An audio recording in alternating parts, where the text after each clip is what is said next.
নতুন যে রাজনৈতিক দল জাতীয় নাগরিক কমিটি অথবা ছাত্র সমন্বয়করা যে তারা কোনো পরিকল্পনা নিয়ে এগোতে পারছে না, তারা বিশেষ বিশেষ গায়েবী নির্দেশনায় আসমান থেকে জারি হওয়া, সীমান্তের ওপার থেকে জারি হওয়া বিশেষ বিশেষ নির্দেশনায় পরিচালিত হচ্ছে, তাদের সুনির্দিষ্ট কোনো লক্ষ্য নেই, তা দিনে দিনে স্পষ্ট হচ্ছে। সহজ কয়েকটি উদাহরণ দিই। জাতীয় নাগরিক কমিটির আত্মপ্রকাশের পরে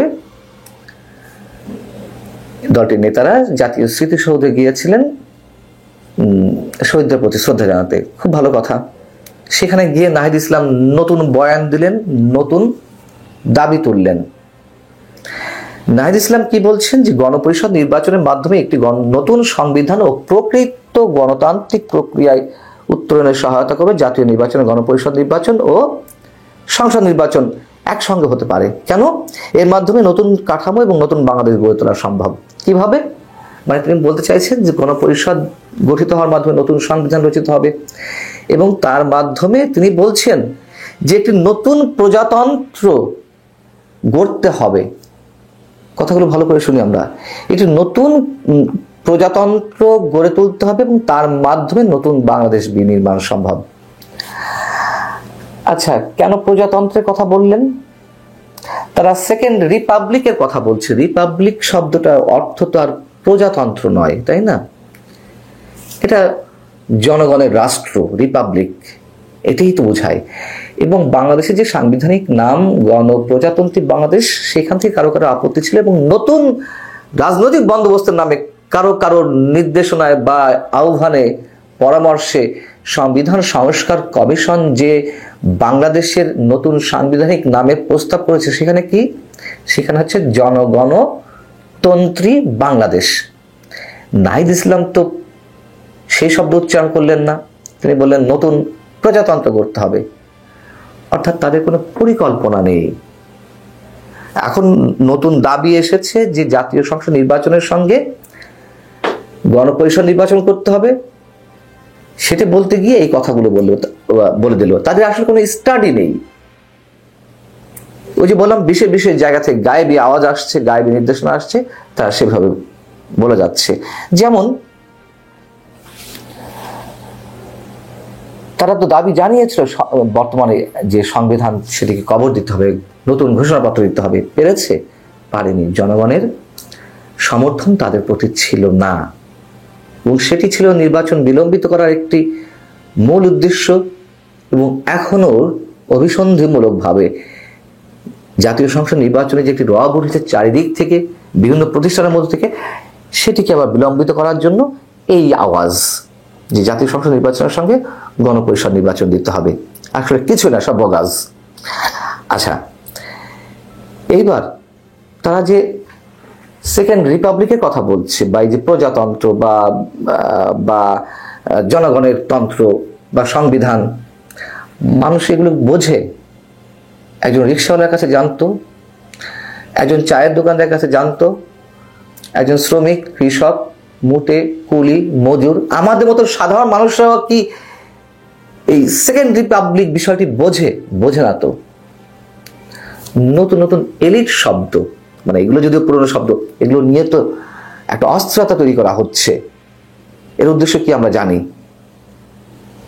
কথা বলুন। প্রধান উপদেষ্টা যে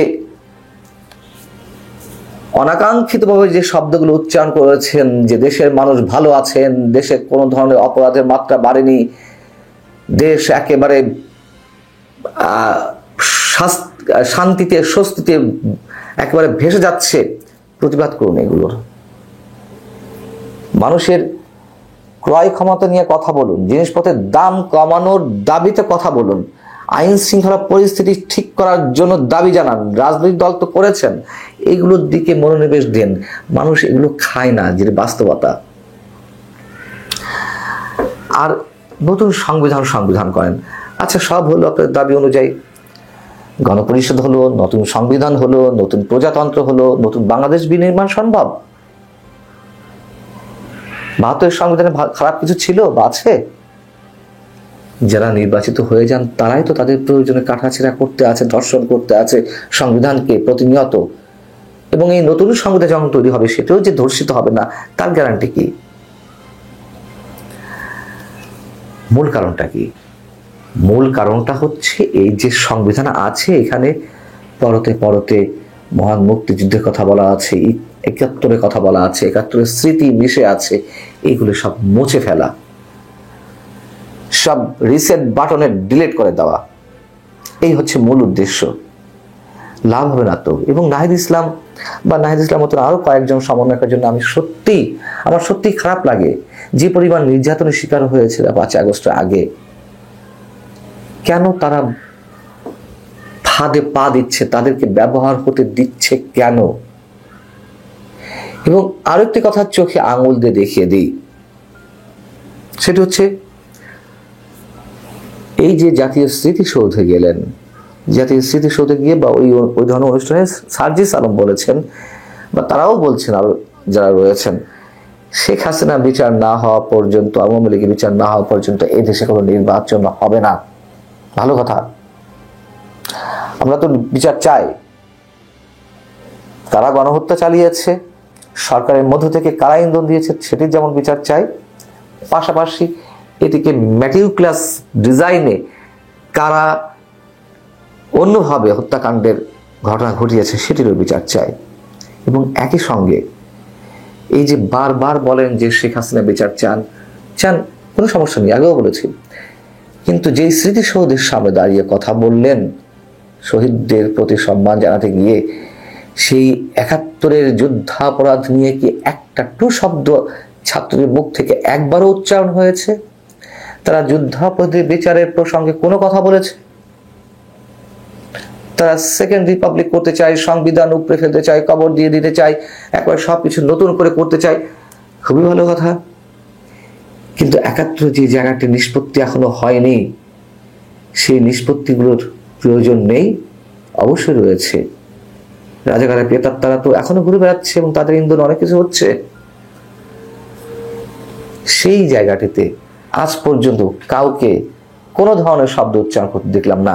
এটি আমাদেরকে বিস্মিত করে। সেই জন্যই বলছিলাম, গায়েবী আওয়াজ থেকে তারা তাদের পরিকল্পনাগুলো বাস্তবায়ন করে যাচ্ছে।